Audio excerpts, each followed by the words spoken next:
Welcome to the Golden Age of Cardboard podcast, where we remember a time when stacks of cards were held together with rubber bands and Mickey mantles were put in bike spokes. We hope you will enjoy and reminisce as you come along with us as we tell stories about the baseball cards from the Golden Age of Baseball.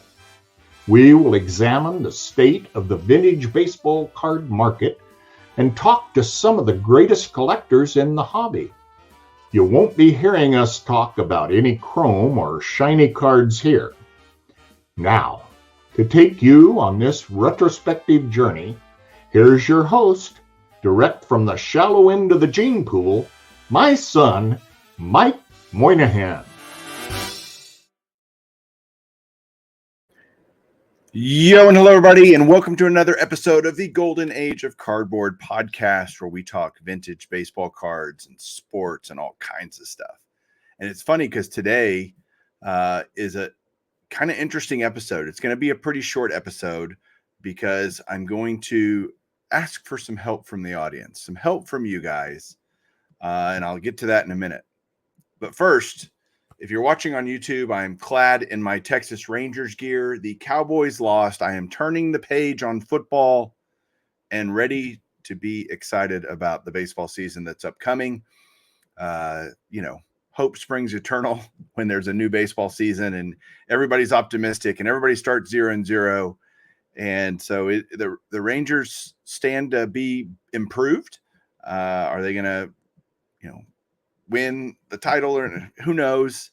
What I'm learning through these last few decades, probably really, but even most recently, I've been reminded that no matter what fan or team you're a fan of, only one team gets to win the championship, whether it's in college football, college basketball, baseball, NFL, you name it. Only one team wins it all every year, and the rest of us are going to be, at least in some degree, disappointed. And so we all get to learn to live with disappointment sometimes.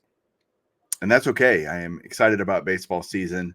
And kind of the kickoff to that for me is when they announced the Baseball Hall of Fame elections. Last week's episode was on who might get in and going through the ballot and all that kind of stuff. And that was great with my friends Frank and Chris and Jake.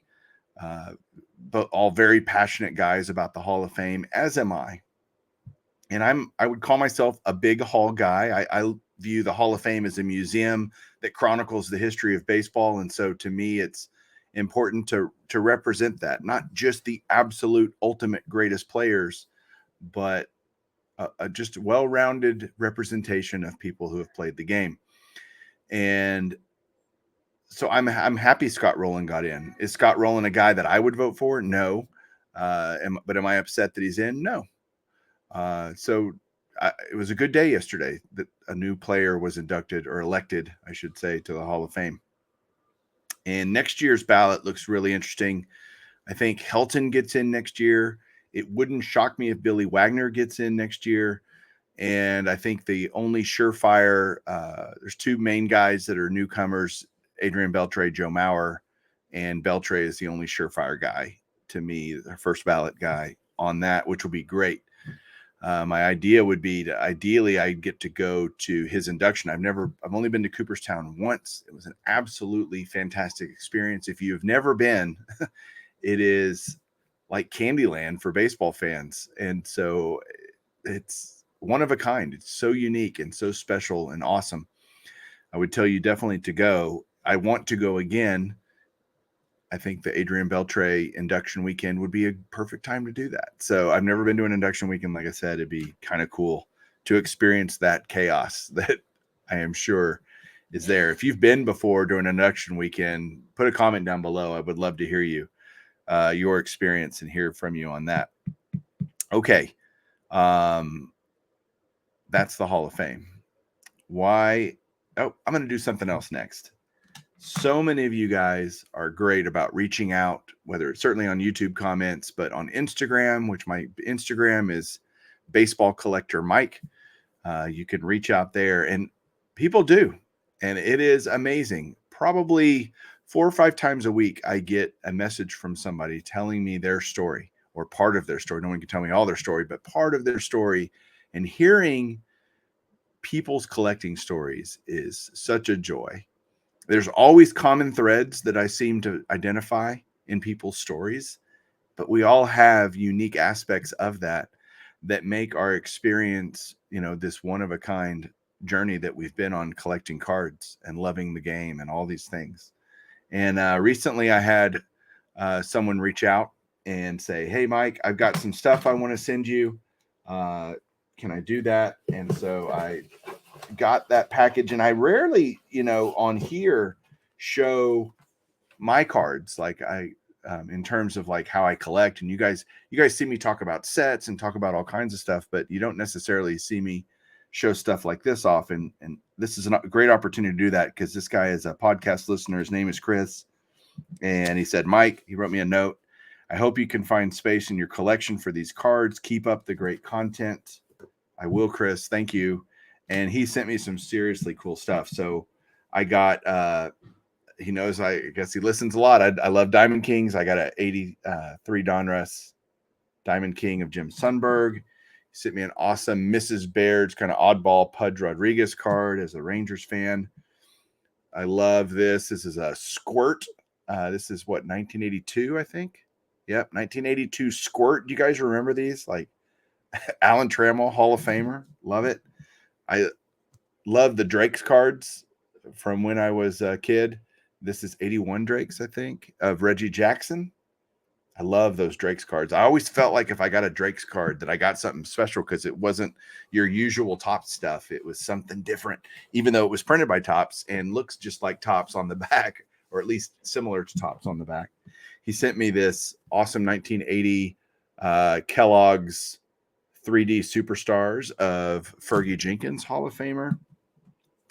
And then he sent me a ton of awesome autographs. And so let me just kind of get these in some semblance of an order that makes sense. He sent me a ton of Ranger stuff. I mean, this is so cool. And it's appropriate that I'm wearing my Rangers gear tonight. He sent me an 81 Topps Charlie Huff. He sent me an 82 Topps Mario Mendoza. And if you don't know who Mario Mendoza is, you should. He's who the phrase is coined, hitting below the Mendoza line. If you hit below 200, that's the guy it's named after. He had a small stint with the Rangers. Lynn Barker, 1978 Topps signed. A 77 Topps signed Toby Harrah, one of the great Rangers of all time. Love that card. And two of my favorite Rangers of all time, certainly from the olden days, no doubt, but he sent me two 1981 Topps. One is Buddy Bell and one is Jim Sundberg. Absolutely awesome Rangers stuff. He sent me a couple of other things. An 81 Topps Bill Madlock, who I believe should be in the Hall of Fame. Definitely cool. Like all these 81 Topps, those are so cool. An 82 Fleer Raleigh Fingers autograph. And two, I thought there was two. Maybe there's not two. Just one. That's okay. This awesome card. I loved this card when I was a kid. 83 Fleer, all-star infielders, Robin Yount, Buddy Bell. And I loved this card because one of my Rangers that I loved was like pictured with this awesome player, Robin Yount, and it's signed by Robin Yount. So that is awesome. And last but not least, he sent me a 1983 True Value White Sox team card of Tony La Russa, signed by Tony La Russa.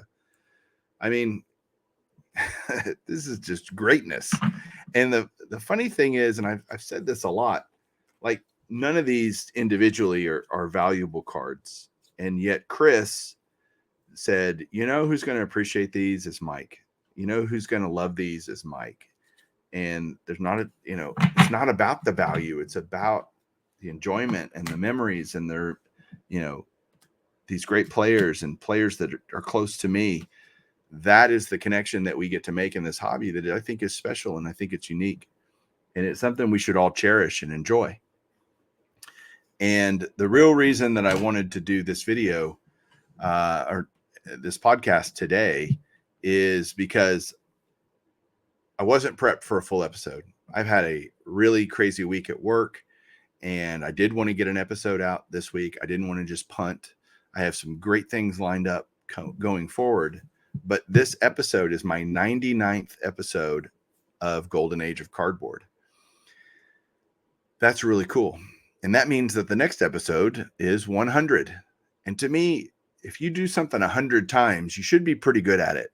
Unfortunately, I don't know that I'm pretty good at doing this podcast, but I know that over these 100 episodes, these 99 episodes to date, you guys have been so amazingly supportive. You've been encouraging and kind and helpful and giving me ideas and giving me things to think about and throwing in your 2 cents and your opinions on things. No one has a monopoly on good ideas in this hobby, and I certainly don't. You guys have been just absolutely unbelievable. I think it's important for you to know that this is something I love to do. Like, I do this because I love it.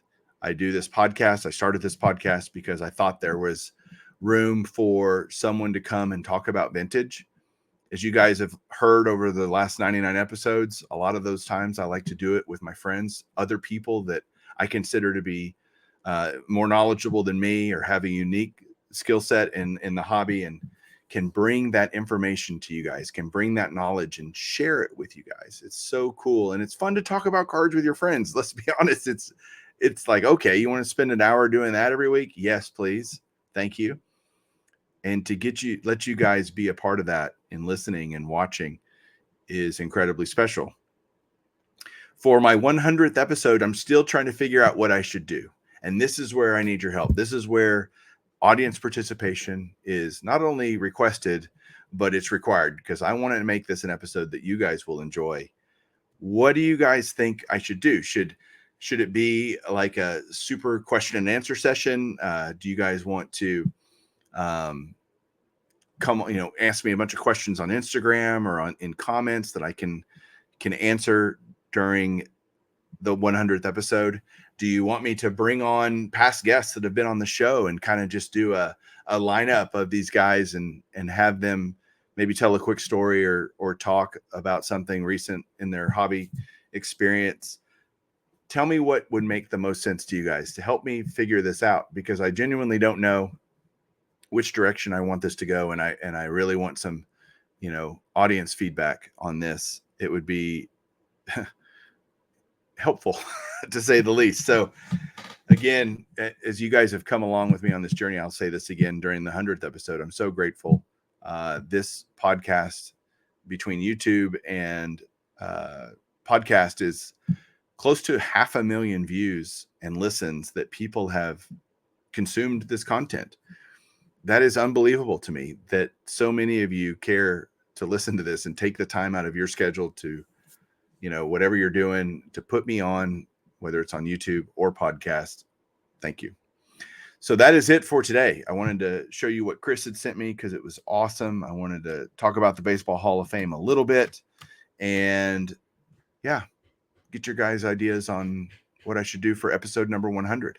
It'll be a fun celebration. Thank you guys for watching. Thanks for listening, as always. And hey, keep collecting. Catch you later.